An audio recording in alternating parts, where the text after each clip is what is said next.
conhecimento que liberta da ignorância que escraviza. Por que as pessoas não valorizam a obra de Cristo? Por que as pessoas não reconhecem a obra de Cristo? Porque não têm conhecimento de Cristo. Então, João 8,32, Jesus disse: e conhecereis a verdade, e a verdade vos libertará. Como os filhos de Deus não têm tido acesso à verdade para se libertar, eles acabam inutilizando os feitos de Cristo, desfazendo, desprezando, não reconhecendo, não glorificando ao Pai por meio da obra perfeita do Filho. E nós falávamos também na mensagem pela manhã que não adianta a pessoa dizer: como assim? Mas eu reconheço Jesus, eu confesso que ele veio em carne, eu confesso que ele era o Cordeiro de Deus, eu confesso que ele era o noivo da igreja, eu confesso que Jesus ele veio para perdoar o pecador, eu confesso. Você confessa da boca para fora, mas o coração, a mente está longe do entendimento real. Então, não basta você confessar, falar da boca para fora, como eles dizem, aceitar Jesus. É compreender um propósito específico dentro daqueles adjetivos, né? O Cordeiro de Deus, o advogado. Eu tenho que entender tudo isso aí. E se eu não entendo isso aí, eu me torno um escravo da minha própria ignorância. Então, por exemplo, a tradição religiosa diz que Jesus é o advogado. Agora, a pergunta é essa: que advogado é esse que nunca ganha uma causa? Porque para o sistema religioso, Jesus está mais de 2000 anos atrás, está mais de 2000 anos, advogando a causa do seu povo. Então, a pergunta é: que advogado é esse? Está vendo que falta conhecimento? Você contrata um advogado para julgar uma causa, para defender uma causa, melhor dizendo.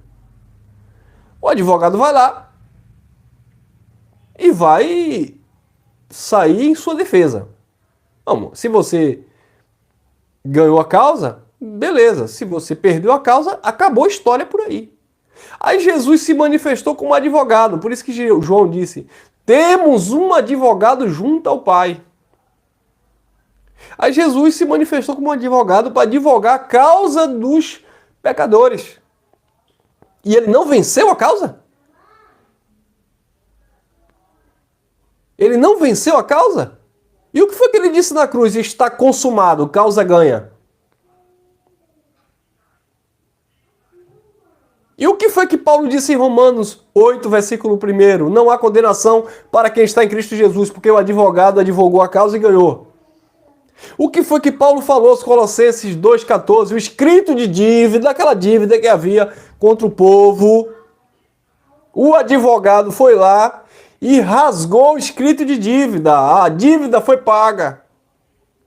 Então não adianta dizer que Jesus é advogado, que Jesus é o Cordeiro. E o Cordeiro não foi sacrificado? Não, é assim, irmão. Se você não entende os mistérios de Deus. Jesus é o Cordeiro, mas eu tenho que fazer por onde? Por onde o quê, irmão? Por onde o quê, meus irmãos? Então a tradição religiosa se tornou escrava da sua própria ignorância. Porque não entende que o advogado, que o Cordeiro, que o sumo sacerdote fez o único sacrifício perfeito para sempre, que o mediador mediou as alianças. Quer dizer, tudo isso já é fato consumado.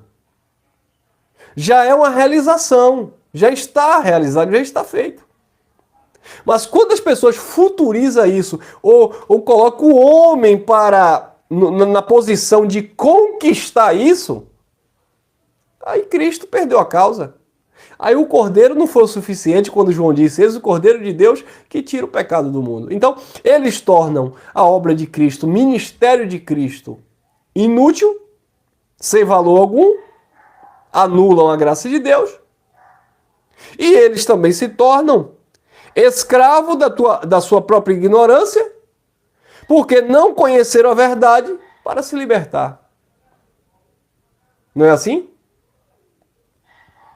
Olha a profecia lá em Oséias, no capítulo 4, no versículo 6. É um texto bem conhecido, lá em Oséias. Profecia de Oséias, capítulo 4, versículo 6. Então observe que desde lá de Oséias, desde o profeta Oséias, né, foi ele que profetizou isso,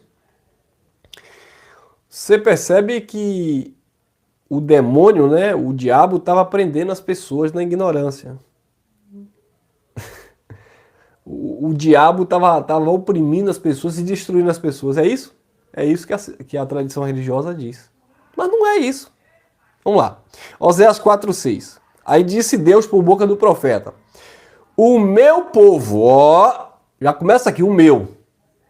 Não é um povo estranho, não é um povo de uma religião X ou Y, é o povo de Deus.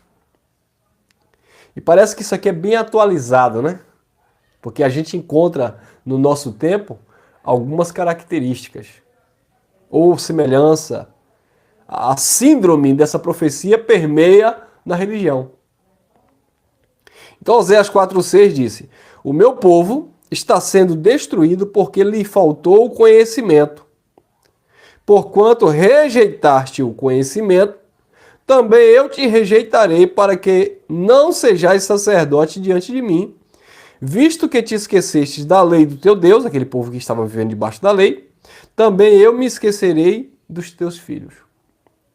Então os judeus, o meu povo, estava sofrendo, sendo destruído por falta do conhecimento. Eles desprezaram o conhecimento. A tradição religiosa atual, no nosso tempo, despreza o conhecimento, inutilizando a obra de Cristo, e por isso vive destruído. E é campanha, e é projeto, e é propósito, e é busca no monte, e é o paga-preço do jejum, e vai lá no profeta Daniel para fazer 21 dias de jejum, e vai lá no profeta não sei das quantas para buscar o Espírito, e vai lá no profeta Elias para derramar fogo de Deus no altar.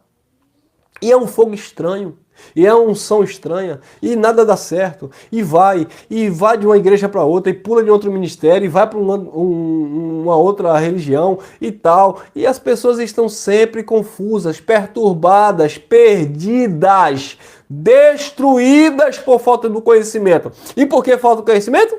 Porque despreza. Quando você despreza o conhecimento, você vai viver a vaidade religiosa e se torna escravo dela. Então, o meu povo está sendo destruído porque lhe faltou conhecimento. Faltou conhecimento, o povo foi destruído. Oséias 6:3. Olha a outra profecia de Oséias.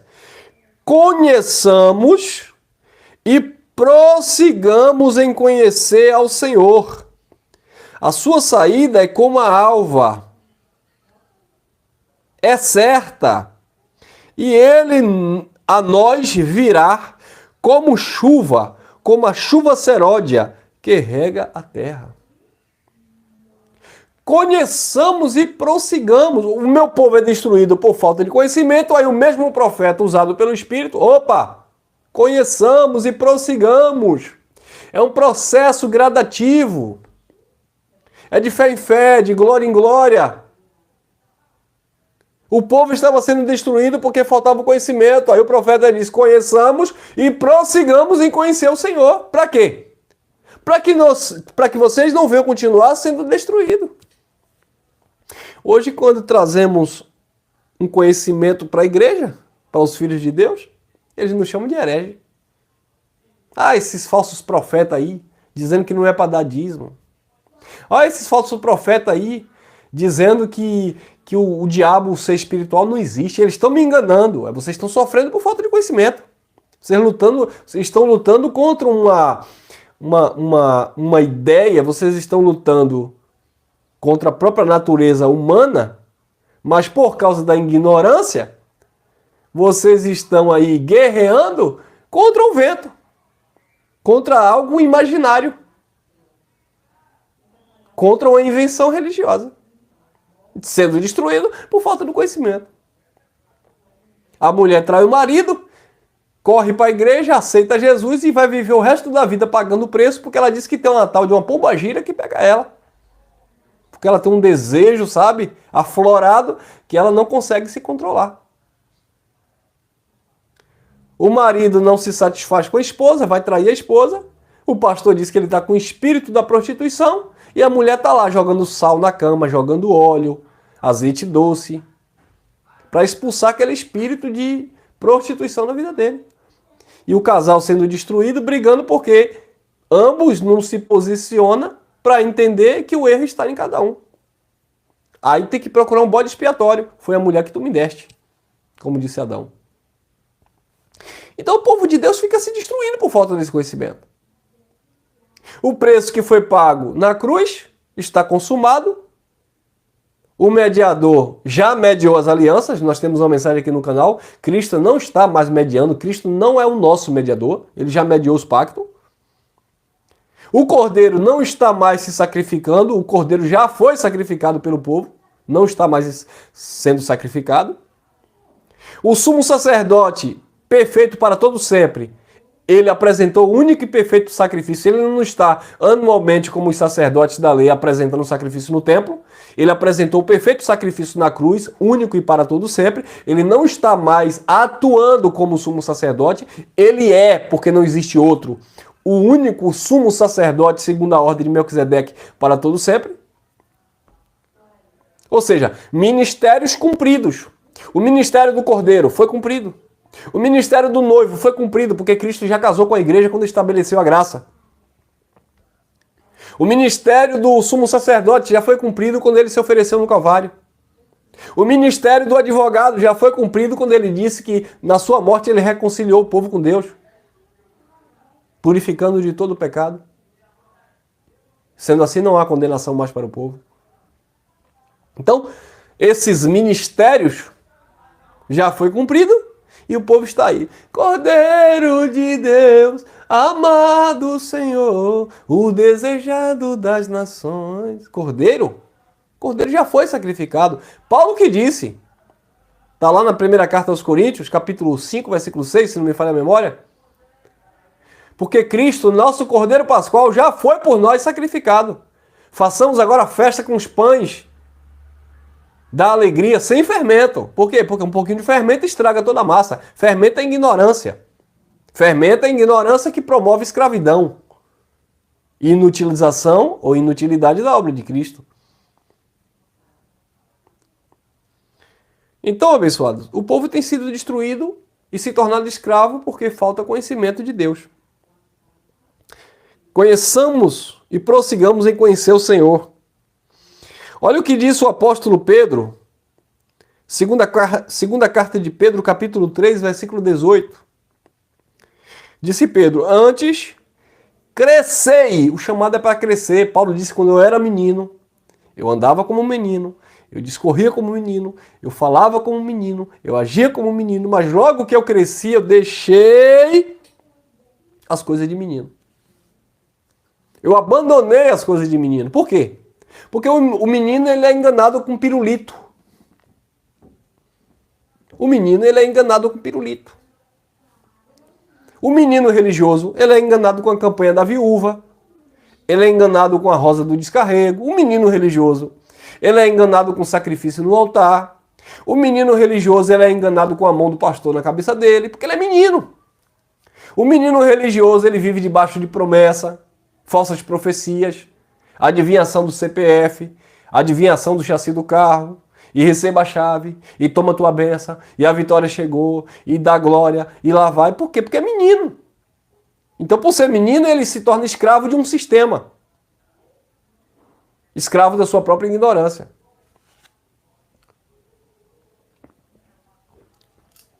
O menino religioso gosta de história, de fábula. Eu não estou ministrando para menino. Eu não estou pregando para criança. Eu estou pregando para adultos, maduros na mente.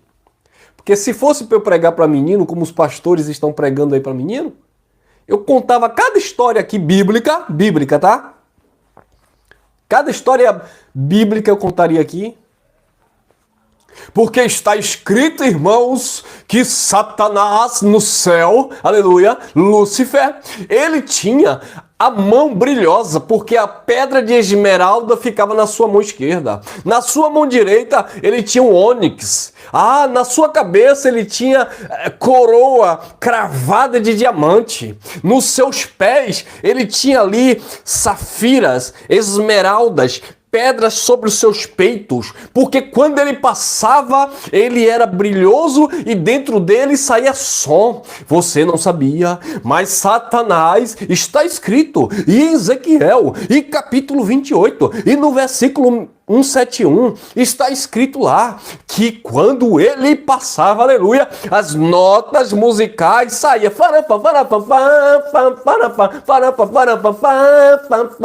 e o forró comia no centro, e os anjos se alegravam e rodavam, e dava glória, e dava terra. Você gosta, né? Conta a história. Porque Davi, ele quando viu o gigante de quase 3 metros de altura, ele passou a mão na pedra no ribeiro e ele pegou 5 pedras. Você sabe o que isso significa, a igreja? Não, pastor, conta para nós, conta para nós. 5 pedras, isso significa que a primeira pedra é a letra J de Jesus, aleluia. 5 pedras, a segunda pedra significa que é a letra E, aleluia. 5 pedras, a terceira pedra, Jesus, a terceira pedra é o S de novo, e lá vai, e a quarta pedra, e a quinta pedra é outro S, e aí ele jogou a primeira pedra, e a pedra cravou na cabeça. Você sabe o que isso quer dizer? A igreja, não, pastor, foi o quê? Isso quer dizer que ele não precisou usar as 4 pedras que ele tinha no seu alforje, né? Só conta, irmão, só conversa. Primeiro que o nome nem era Jesus. Para ter 5 pedras, 5 letras, nada a ver. Tudo indica que ele pegou 5 pedras, não sei porquê, mas diz que o gigante tinha mais 4 irmãos. Vai que ele tinha que matar todos. E aí? Então o povo é destruído por falta desse conhecimento. E aí fica nas reuniões, irmão, venha tocar aqui na orla do manto de Jesus, porque assim como aquela mulher do fluxo sanguíneo, ela atravessou a multidão e ela tocou e foi curada, você vai ser curado nesta noite dessa sua hemorragia. Aí vai os doentes, tudo pra lá, tudo confessando doença. Você já viu? O povo gosta de confessar doença. Aí o marido olha pra mulher, mulher, tu tá com o quê, rapaz? Tu tá com algum fluxo de sangue aí? Não, você não está entendendo o mistério de Deus. Ele quer dizer, o pastor está dizendo, Deus está usando o pastor para dizer o seguinte: assim como Jesus curou aquela mulher que tocou no manto da orla, se eu for lá e tocar naquele manto lá que o pastor está lá no pescoço, com aquele pano lá, que ele já orou, e aquilo ali, marido, aquele pano é ungido. Se eu tocar ali, faz de conta que é como se eu fosse aquela mulher, você está entendendo? É como se eu fosse aquela mulher que tocou na orla de Jesus. A mulher não foi curada depois de 12 anos de hemorragia? Aí o marido olha, ele é outro bobão também, que é enganado pelo sistema. Aí o marido olha, faz sentido. Então, marido, fique na tua, deixa eu ir lá tocar na orla lá, deixa eu ir tocar lá no manto, lá o pastor consagrou o manto. Aí o marido olha assim, mas esposa, ele disse que para tocar na orla lá no manto lá, tem que levar também uma oferta especial, a mulher. Isso aí é fé, irmão. E o povo? Meus irmãos, me perdoem, estou falando esse tom de ironia, porque a religião brinca com os filhos de Deus. A religião brinca com os filhos de Deus, irmão. Por isso que eu estou falando esse tom de ironia, mas não leve para o coração, não. Não leve para o lado da maldade, não. É porque assim como eu sofri no sistema religioso, eu tenho certeza que tem muita gente que nos acompanha e até nos critica, mas estão sofrendo. Não tem coragem de parar um pouquinho para ouvir uma mensagem como essa aqui, porque tem medo do líder religioso, tem medo do pastor, tem medo da verdade. Aprenderam a serem escravos e não conseguem viver com a liberdade. No dia que conhecer a liberdade, se corrompe. Porque tem gente que nasceu para ficar com o cabresto da religiosidade, do engano na mente, porque não tem maturidade para entender que tudo é lícito, nem tudo convém, tudo é puro para os puros, e que a graça de Deus não é levada para a carnalidade, na licenciosidade, é responsabilidade e compromisso com o eterno. E valorização daquilo que ele fez. Aí Pedro disse: crescei na graça e no conhecimento do nosso Senhor Jesus Cristo. A ele seja dada toda a glória, agora, no tempo de Pedro, como até o dia da eternidade, para todo sempre. Amém. Então, o sistema religioso ele é destruído justamente porque não tem esse conhecimento. E aí, eles tornam inútil a obra de Cristo. Eu vou finalizar no texto de Paulo aos Coríntios, capítulo 2, no versículo 7. Texto de Paulo aos Coríntios, capítulo 2. Olha lá. Carta de Paulo aos Coríntios, capítulo 2, versículo 7 até o 15. Paulo disse assim: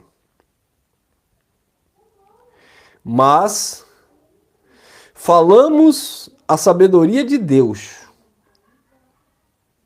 oculta em mistério, a qual Deus pré-ordenou antes dos séculos, para a nossa glória. Versículo 8. A qual nenhum dos príncipes deste mundo compreendeu, nenhum dos líderes compreenderam, nenhum dos poderosos compreenderam. Porque se tivesse compreendido, não teria crucificado o Senhor da glória. Então quem eram os príncipes? Os judeus, aqueles religiosos, os sacerdotes, etc. Eles não compreenderam a sabedoria de Deus, porque senão não teria crucificado Jesus. 9. Mas aquilo que o olho não viu, que o ouvido não ouviu, e não penetrou o coração do homem, coração aqui é a mente, são as coisas que Deus preparou para aqueles que o amam. Então quem ama a Deus, quem ama a verdade, essas verdades se manifestam. Agora quem ama a mentira, vive na operação do erro, que o próprio Deus permite. 10. Porque Deus nulas revelou pelo seu Espírito, pois o Espírito penetra todas as coisas, até mesmo as profundezas de Deus. 11. Pois qual dos homens entende, sabe, conhece as coisas dos homens, senão o Espírito do homem que nele está? Assim também ninguém conhece as coisas de Deus, ninguém compreende as coisas de Deus, se não for pelo Espírito de Deus. Então qual do homem conhece as coisas do homem, se não for pelo Espírito do homem? Então, os homens estão aí na carne, porque o homem conhece o espírito do outro. O homem tem a mesma dor do outro, o homem tem os mesmos sentimentos do outro, então ele sai jogando. Deus manda te dizer que você está triste. Ué, qual é o ser humano que não fica triste? Deus manda te dizer que tem um irmão aqui, Deus manda dizer que tem um irmão aqui que está desempregado. Uau! Qual do homem sabe as coisas do homem, senão o espírito do homem que nele está? Deus manda te dizer aqui que aquela bênção que você pediu ano passado, qual é o crente religioso que não anda todo dia buscando bênção de Deus? Só anda buscando bênção. Isso é fácil. É fácil chegar em uma instituição religiosa com 50 pessoas lá, 60, 70, 100, 10 mil pessoas e dizer, ó, Deus manda te dizer, você, meu irmão e minha irmã, que está aí buscando aí a resposta de Deus, Deus manda te dizer que a resposta vai chegar. Aí a irmã grita e diz, glória a Deus, fala, profeta. Qual do homem sabe as coisas do homem, senão pelo Espírito do homem que nele está? Isso é probabilidade, irmão. Isso é normal. Então os homens saem na sua carnalidade profetizando, dando profetada, adivinhação, e as pessoas já achando que é Deus. Não é. Qual do homem sabe as coisas do homem, senão pelo Espírito do homem que nele está? Assim ninguém sabe as coisas de Deus, se não for pelo Espírito de Deus. Versículo 12. Ora, nós não temos recebido o Espírito do mundo, ou seja, do homem, para ficar profetizando mentira, né? Do mundo aqui é do homem. Espírito aqui é doutrina, né? Mensagem do homem. Mas sim o Espírito que provém de Deus, o entendimento que vem do alto, a fim de compreendermos as coisas que nos foram dadas pelo 10% do dízimo. Não, gratuitamente por Deus, graça, favor. 13. As quais também falamos, não com palavras ensinadas pela sabedoria do homem, humana, mas com palavras ensinadas pelo Espírito Santo, comparando coisas espirituais com as espirituais. Olha aí. 14. Ora, o homem natural, o homem religioso, que vive na sua carnalidade, mentalidade profetada, Deus me disse, Deus revelou, eu vejo o anjo descendo, eu vejo o anjo subindo, e é o óleo da unção de não sei de quanto, e a terra santa de Israel, e a mitra de Judá, e é o cajado de Moisés, e é a vara de Arão, e é a arca da aliança de não sei de quanto. O homem natural não compreende as coisas do Espírito de Deus, porque para ele parece loucura. E não pode entendê-las, porque elas só podem ser discernidas espiritualmente. 15. Mas o que é espiritual discerne tudo muito bem, e de ninguém ele é discernido. Viu aí, abençoados? Então, a tradição religiosa mantém as pessoas presas, cativas na ignorância. Mas a graça, ela liberta essas pessoas e as pessoas passam a depositar confiança, credibilidade na obra de Cristo. Que você esteja crescendo na graça e no conhecimento, que você esteja transmitindo essas mensagens adiante, seja através enviando o link do nosso canal, ou também reproduzindo ela, né? Falando essas verdades, pregando para o seu vizinho, o seu amigo, confessando essas verdades para que outras pessoas também venham ter acesso a essas riquezas de sabedoria, tá bom? Graça e paz, graça eterna. Aos anônimos, que eu sei que tem muitos que às vezes fica aqui assistindo. Tem uns abençoados aí que nos assistem. A gente não pode dar nome não, né, irmão? Você sabia aquele irmão lá do sistema religioso, aquele seu pastor, hein? Aquele nosso pastor, aqueles nossos líderes antigos, que você saiu de lá e hoje você está na graça.